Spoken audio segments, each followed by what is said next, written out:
उपचुनाव की तारीखों के ऐलान के बाद किस तरह से बीजेपी चुनावी मैदान में जाएगी। बीएसटीवी से खास बातचीत में उन्होंने कई महत्वपूर्ण बातें कही है। चुनाव को लेकर उन्होंने कहा है कि पार्टी हर समय तैयार रहती है, चुनावी मैदान में हम मजबूती के साथ उतरेंगे। बृजमोहन अग्रवाल हमारे वरिष्ठ नेता है, उनका पूरा सहयोग चुनावी मैदान में रहेगा, उनके नेतृत्व में ये चुनाव लड़ा जाएगा। पार्टी आला कमान ये तय करेगा कि आखिर प्रत्याशी कौन होगा, किसके नाम पर मुहर लगेगी। हर किसी को केंद्रीय आला कमान, केंद्रीय चुनाव समिति के फैसले का इंतजार है कि आखिर केंद्रीय नेतृत्व किसको इसमें चुनावी मैदान में उतारेगा। अब आपको सुनाते हैं कि आखिर क्या कुछ कह रहे हैं अरुण साहब। इसी को लेकर प्रतिक्रिया आप उनकी सुनिए कि आखिर बीएसटीवी से खास बातचीत में उन्होंने क्या कुछ कहा है।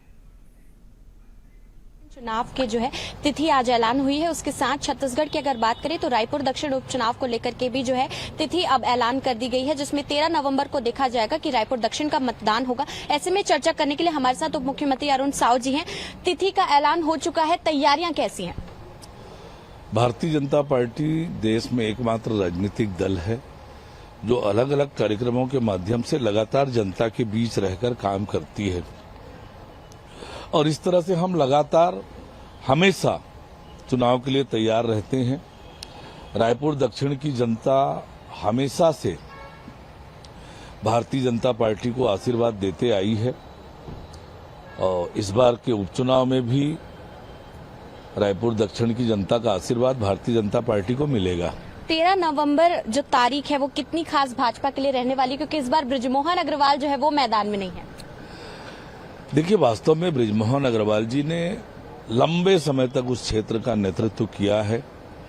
एक एक परिवार से उनके व्यक्तिगत संबंध है, जुड़ाव है, और आज बृजमोहन अग्रवाल जी पूरे लोकसभा क्षेत्र का नेतृत्व कर रहे हैं, तो निश्चित रूप से बृजमोहन अग्रवाल जी के साथ दक्षिण की जनता तो जुड़ी हुई है, और बृजमोहन अग्रवाल जी के मार्गदर्शन में दक्षिण की जनता फिर से भारतीय जनता पार्टी को आशीर्वाद देगी। हाल ही में कोर कमेटी की बैठक हुई, कई नामों पर चर्चा हुई और दिल्ली भी जो है वो नाम भेजे जाएंगे। किन किन नामों पर अब तक मंथन हो चुका है?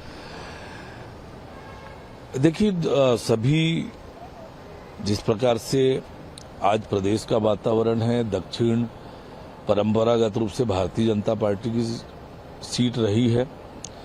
इच्छा रखने वाले कार्यकर्ताओं की लंबी सूची है, पर जिसे भी पार्टी प्रत्याशी घोषित करेगी, सब लोग मिलकर उनसे जिताने का काम करेंगे। यानी कि कांग्रेस पार्टी की अगर स्थिति देखें तो क्या रायपुर दक्षिण से उनकी जो आशा की किरण जगी है वो बुझने वाली है, या फिर कोई फायदा जो है बृजमोहन अग्रवाल के बाद हटने के बाद उनको मिलेगा? देखिए, मैंने जैसे कहा कि लगातार रायपुर दक्षिण की जनता भारतीय जनता पार्टी को आशीर्वाद देते आई है। इस बार भी रायपुर दक्षिण की जनता का आशीर्वाद भारतीय जनता पार्टी को ही मिलेगा।